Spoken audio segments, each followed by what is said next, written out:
Блин, ты понимаешь сейчас, что происходит? В футболе, говорит, деньги — это самое главное. Людям не до футбола. Там небо и земля, уровень рубина и стекло. А кто-то может шутить, прикалываться. Ты что, ногу потерял? Ну там положи в сторонку, сейчас пришью. Тренер, он откуда знает, кто я? Джалилов там. Какому игроку вы бы сказали Кемерового? Лучше уйти с поднятой головой.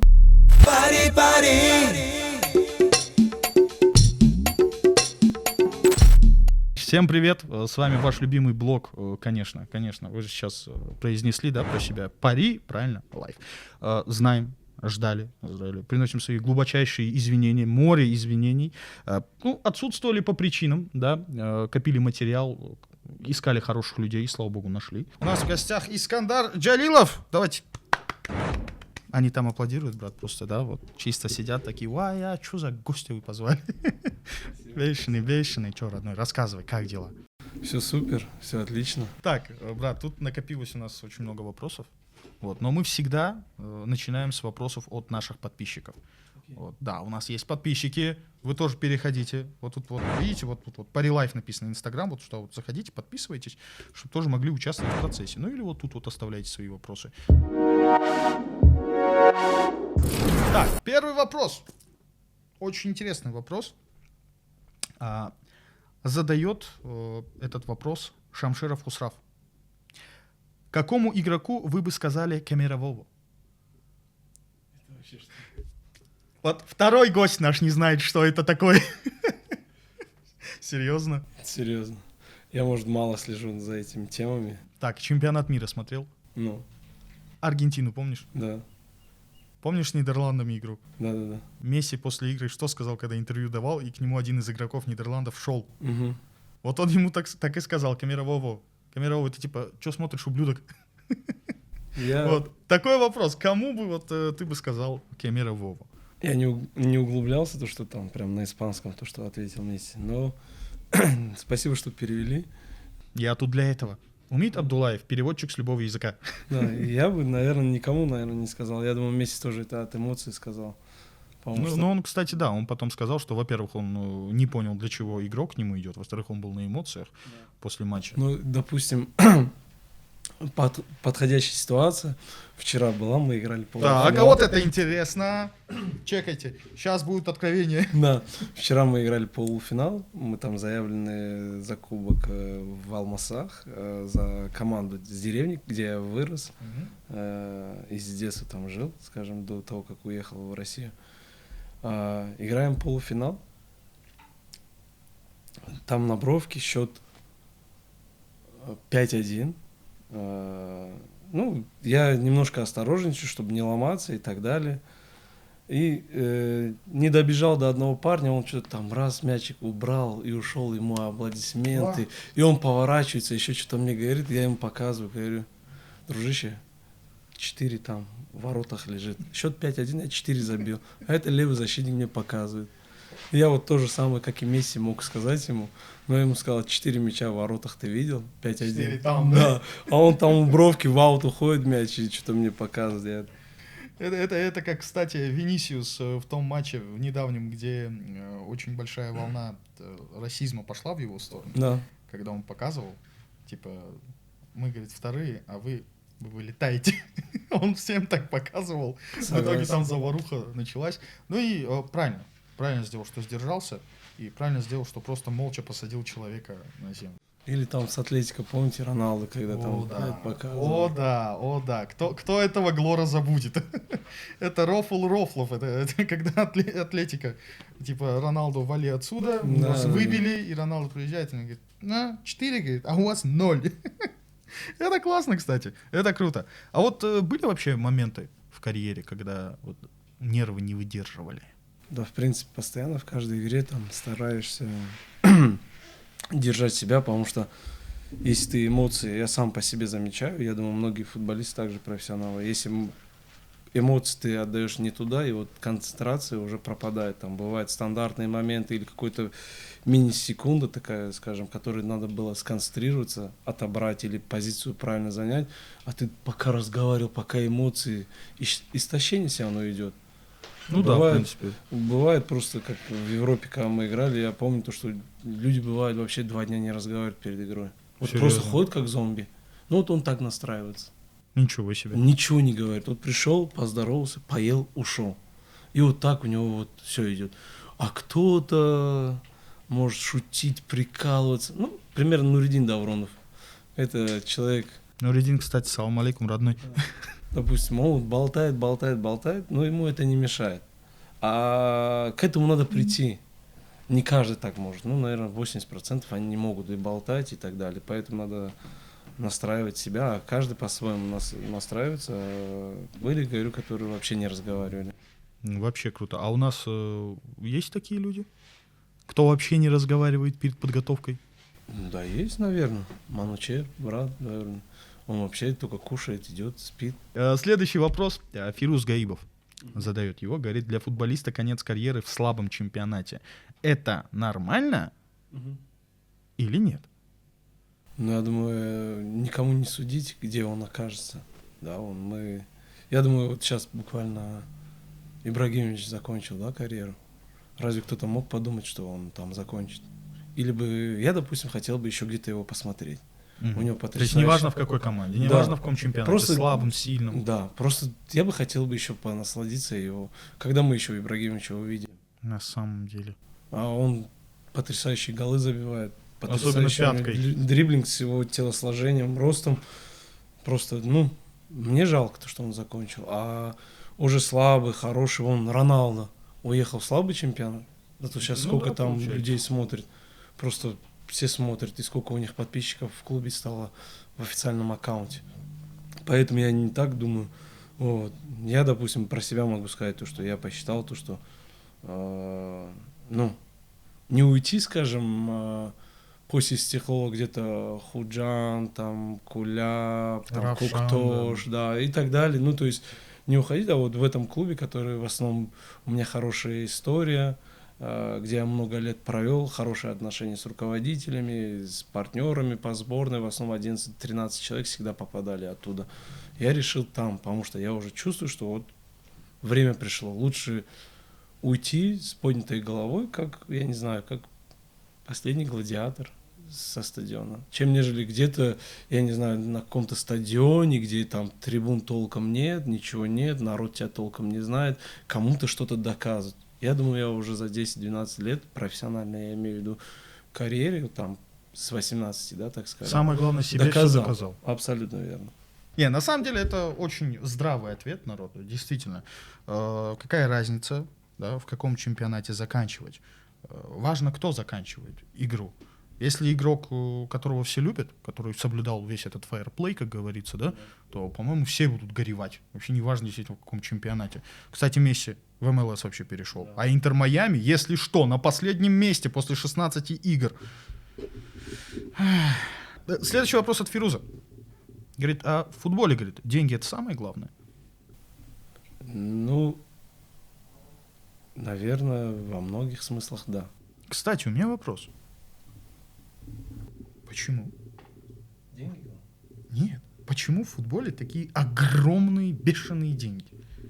Ну, я не могу на это ответить, но... Ну, как футболист, с точки зрения футболиста. Я думаю, что футбол это объединяет всех. Вот мы с вами, допустим, честно сказать, не знакомы же были. Почему мы здесь сидим? Футбол. Получается, весь футбол. мир.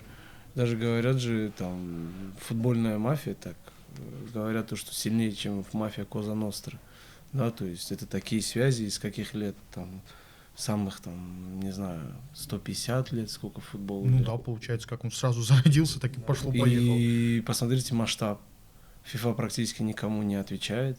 Ну, то есть он не имеет, скажем, каких-то там рычагов, чтобы кому-то что-то он давал. Это отдельно как общество, государство и все остальное, которое FIFA, там даже сюда приезжал президент FIFA, его на уровне президента встретили. Кстати, и так далее. То есть, понимаете, уровень футбола, как везде, он, насколько он масштабный, и он как привлекает к себе внимание, и также он дает радость в основном, я так считаю. То есть, в отличие от других видов спорта, ребята играют во дворе, потом раз где-то в какую-то секцию попадают, и они могут стать из грязи в князи. Получается, в основном это большая цена, которую платят футболистам, обусловлена тем, что футболисты дарят эмоции, да, и получается, они объединяют. Еще вдобавок могу сказать, вот, допустим, у меня 8 операций, да, из них 3-4 сложных.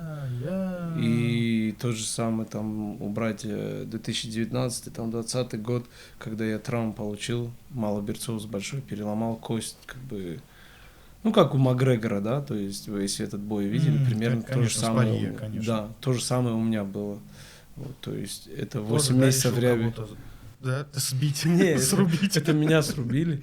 На Ничего тренировке себе. за сборную против Монголии мы готовились 19 числа. Заехали, первый день тренировки, и вот травму получил. 25-го мы должны были здесь играть чемпионат Азии. Ну и то есть вот цена. Почему получаю? Потому что я могу завтра просто... Просто выбыть. Да, абсолютно верно. Почему я должен здоровьем, жизнью рисковать, когда футбол считается один из незащищенных видов спорта? Хоть хоккей кажется грубее, но сколько у них защиты. А у нас вот Амуниция, да, такая, у них там здоровая. 10-15 сантиметров щитки и все. Так, вот, значит, есть такой хороший вопрос тоже. Переломный момент в вашей карьере задает Далеров Файзулаев. Вот самый переломный. Ну, как раз я Перелом. до этого сказал, это, наверное, и был, потому что мы готовились к Лиге Чемпионов и прошли хорошие сборы, спарринги были. Я в этих играх доказывал, забивал гол, как ни странно, как для защитника. В очень хорошей форме был для себя. Я вот, ну, когда много лет занимаешься одним и тем же, то есть ты понимаешь, насколько организм становится твоим, ну, скажем, сильнее становится. Ну, это да, само собой, Вот, плюс и вот- мышечная память. Так получилось, что когда за сборную вызывают, у нас пауза. Пауза, когда в чемпионате, и мы приглашены за сборную. И то есть в этот момент я себя чувствовал вообще в великолепной форме. И вот, как говорят же, вот, есть цитаты, мне с детства говорили, бойся, когда, то есть, ты себя чувствуешь недосягаем, да, особенно там пару тренеров, там, когда ты себя хорошо чувствуешь, не ходи там, где попало, то есть не думай, что тебе холодно или жарко, одевайся нормально, потому что эти чувства обманчивы. В этот момент организм, то есть он... Он чувствует себя максимально защищенным и Да, и абсолютно он отсутствуют подвержен. инстинкты самосохранения, Да, верно? но он подвержен, именно в этот момент он подвержен каким-то, скажем, не очень хорошей ситуации в плане болезни или чего-то. И вот то же самое, что и со мной случилось. Я себя чувствовал прекрасно, чувствовал, что любого там обыграю или на любой меня не может пройти. И вот на ровном месте сломался. Бац, На и всё. 9 месяцев. На 9 месяцев. Тяжело пришлось, то есть я думал, что я закончу с карьерой полностью. Вот, нога висела. Вот. Я когда ногу увидел, я не думал, что такое может быть со мной случится. Но случилось то, что случилось. Прошел вот эти все этапы, вот этот весь ад. Еще операцию отложили на 2 недели мне. Я не мог спать. То 2 есть- недели с висящей ногой? Да, просто закрепил, и я ничего не мог. То есть любое твое движение, это все ужасные боли. После чего сделали операцию, и вот процесс пошел помаленьку. Я, можно сказать, как ребенок маленький, учился ходить заново. Не говоря о том, что надо было прыгать, бежать и заново возвращаться. Но я себе просто обещал, то, что я вернусь. И вернулся. И вернулся, и вернулся. Ну, блин, на самом деле, после такой травмы-то, как оно вообще произошло? Это волевое, наверное, какое-то, да, больше? Нет, это просто момент такой был. Я выпрыгивал вверх, головой скинул партнеру своему, и в этот момент вот именно в воздухе меня, ну, скажем, столкнули. Или Глаз дернулся, я просто представил этот момент. Ну, я вот, когда, вот, то есть в воздухе меня в корпус ударили, я стараюсь выпрямиться, как раз-таки на ногу приземляюсь, у меня нога вообще повернута, и вот выше голеностопа, получается, у меня там несколько хрустов, я лежу, и я думаю, блин, Что-то тут не так. не то, что не так. Я вот как бывает же, вот если чувство описать, как будто горе, вот кто-то умер близкий. Вот такое чувство внутри холодное, и вот думаешь, что это 100% что-то серьезное. И вот я глаза не хотел до последнего открывать, смотреть. Я думал сначала крестообразные связки. Вот тоже это Ну, тоже там 6 тоже хруст, месяцев, кстати, 80, да. да. 6-8 месяцев. Но я смотрю, вроде колено на месте, не гуляет, поднимаю ногу. а я не вижу. А она не целая, да, не вся поднимается. Да. Голеностопа нету, то есть. А он сзади. Нормально. Там, если так смеяться, в этот момент у нас доктор по телефону разговаривал, он вообще не знал, что это. Он видит, Ты что, ногу потерял? Ну там положи в сторонку, сейчас пришью. другие ребята бегут, смотрят, вот просто смотрят, ой, и поворачиваются. Смотрят, уходят, и не трожь его надо. Да, кто-то вообще подошел ко мне, начинает обнимать, говорит, не смотри только. Да я говорю, уже я все увидел. Все, пацаны, опоздали, да? Не говорите. Это сколько еще мы бегали, да, Хараболу ехали, это вообще отдельная история. Там, наверное, больше психологически было трудно, да, чем Там психологически было, и вот это при все, вот это, восстановлении. не-не, вот это психологически, и все тянется, все кого-то ждешь, кого-то не готовы для, скажем, резкой вот сиюминутной помощи, да, вот. То есть нет подготовленных людей или же там врачей и так далее. Вот это все накапливается, а там, то есть каждая минута, то есть очень важна. Почему? Потому что связки повреждены, надо их выпутать. Все было закручено у меня. Плюс, если там раздробленный вообще перелом, там вообще жесть какая. Там собирать... Мы минут 40, пока, меня вообще не накрыло такой адской боли, что капельница там ядерного успокоительного с обезболивающим не помогло уже, потому что уже пик дошел. Самое, что интересное, меня под этот заводят, все так смотрят, что такое интересное, как будто там, я не знаю, классно. Всем интересно. Заводят в рентген-комнату, я ложусь, чудак подходит, это ночью было, мы где-то в 7 часов начали тренироваться, где-то в 9 часов меня в Харабул одели. И он, видимо, дежурный врач, говорит, ложись, я ложусь, и вот он мою ногу старается трогать, а я говорю, слушай, не надо трогать. Что самое интересное, говорит, я понимаю, но мне надо твои бутсы снять. Я говорю, слышишь, ты видишь, что с ногой? Но он говорит, надо вот так положить. Я говорю, разрезай эти бутсы и гетры через носки и все остальное. Я говорю, ты видишь, нога ни в какую. И вот, говорит, ногу положи. Я говорю, ты понимаешь сейчас, что происходит? И он так раз подумал, ладно, хорошо. И ножницы у них там специальные, они шнурки вот так разрезали, бутсы там кинули с гетрами, со всеми делами. Ты представил эту боль? Жуть! Ну вот, это опять же возвращаемся, почему мы зарабатываем. Или мы должны зарабатывать большие деньги. Да, опять же таки, да, кстати, вот вам полноценный развернутый ответ, господа товарищи, вы говорите, да, вот это вот. А вот оно почему. Попробуйте терпеть, когда у вас перелом закрытый, полный, голеностопа.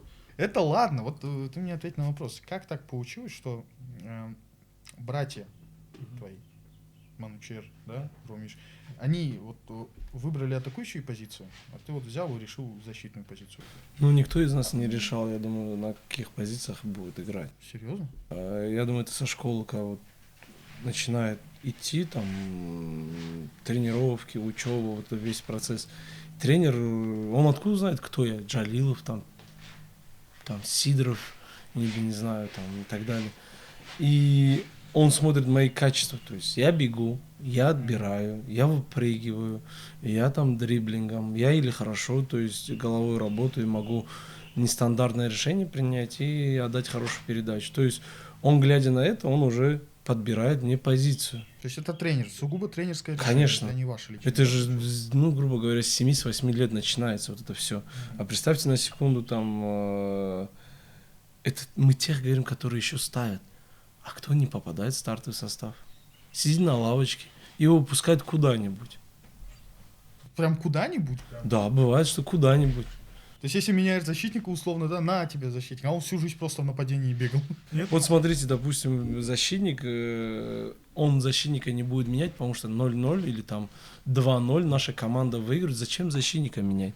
Но этот хорошо тренировался, и он ближайший, то есть замена, которая поможет команде. Его там могут выпустить опорным защитником, там, да, опорной линии, правым полузащитником или где-то в центре. Он разрушитель классно, да, мы сохраняем счет и игру, чтобы выигрывали. То есть разные. Вот, допустим, Ахтам Назаров, да, он бывает левым защитником, бывает опорным. А он, кстати, роль кого больше играет? Разрушитель или Ну, сдерживатель? созидатель, он хорошо лево играет и пасы хорошие дает.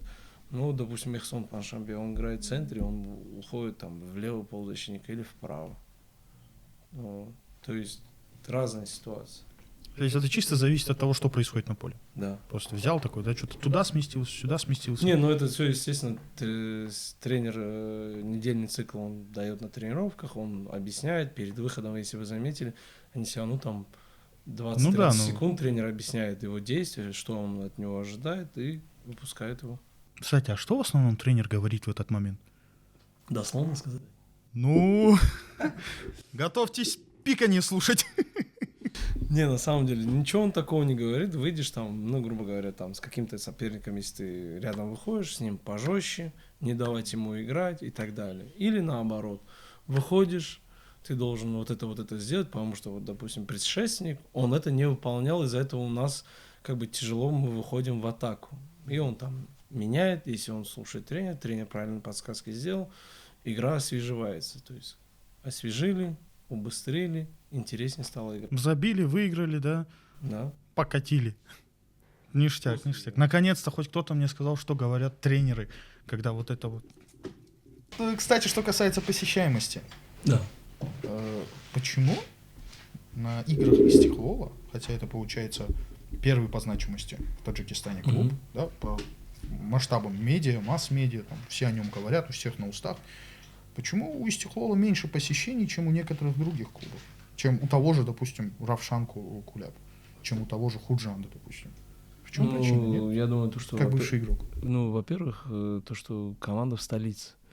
Всегда столичные клубы, у них мало болельщиков. Почему? Потому что в столице всегда, вы знаете, движение, мегаполис, и людям не до футбола, так скажем. Вот. А уже там в провинции, в каких-то других городах, то есть люди там работают, скажем, на заводах или еще где-то что-то, им бы хотелось бы там, ну, после работы где-то хоть пойти. Эмоции, да, абсолютно верно. В основном из-за этого. Вот. Но второй же очередной момент, это, то есть, Истихлол — это частный клуб, где финансовая часть, скажем, стабильна, и всегда они до каких-то результатов достигают, как бы, как запланировали в начале года. И как бы для многих это якобы неинтересно, и это Истихлол чемпионом будет и так далее. И они типа на аутсайдера ставят ставки, там типа вот они, этот Истихлол, и для них это раздражитель Истихлол. Вот. Но как бы не было, Истихлол — это бренд. Это бренд, это получается один из самых... Клуб, да, который, ну, с годами показывает. Да. Марку держит, кстати. Очень хорошо выступает. То просто если в сравнении с той же, допустим, Баварией, которая сколько уже лет, там 11 лет чемпион подряд, да. Там никто просто не меняется, там Боруссия что-то дает жару, что-то потом в конце такая, давайте-ка на второе место. Это интриги, конечно, были. Да, вот тот же Ювентус сколько лет подряд в серии А был чемпионом, вплоть до 2020 года. Да. Вот. Там-то их, не перестают, скажем так, любить. Наоборот, больше любовь, больше. Тут все больше и больше болельщиков там. Все приходит. А почему для нашего народа Истиклол стал раздражительным?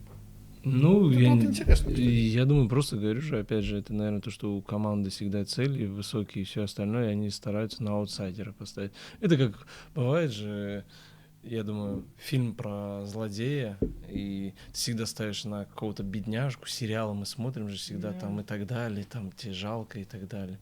Я думаю, так. Это типа сильным поблажки не нужны, да? Да. Про футбольный опыт за рубежом. Вот Рубин ты сказал. Вот если сравнивать, да, по-любому есть там, небо и земля, уровень Рубина и Истиклола. Или нет? Ну, я бы не сказал, что небо и земля. Но просто суть в том, что чемпионат, деньги вообще другие. Структура футбольная и клуба вообще другой. Там только в самом клубе где-то человек 60-70 работает. В Истихлоле, я не знаю, человек 10, наверное, работает. То есть масштаб даже вот в клубе. Что ж, друзья, у нас в гостях был очень крутой, вот такой крутой мужик, защитник центральный и правый. Человек, который сдерживал всеми силами и ногами, а также иногда руками, наверное, да, тоже? Вот. Всех атакующих футболистов своих визави. Вот. Это Искандар Джалилов. Мы поаплодируем, естественно. И Искандар напоследок, вот, да, пару слов, как говорится, туда-сюда. Спасибо, что пригласили. Всегда очень приятно что-то новое попробовать. И особенно, скажем, такие передачи, как Пари Лайф. Это очень приятно. То, что крутая передача. Вам удачи пожелал бы. А также люди, которые смотрят, тоже, чтобы они принимали какую-то новую информацию правильно, чтобы там хейтерством не занимались и неправдой. А вот здесь мы говорим правду. Окей, совет молодым футболистам. Совет: работайте, пока у вас есть силы.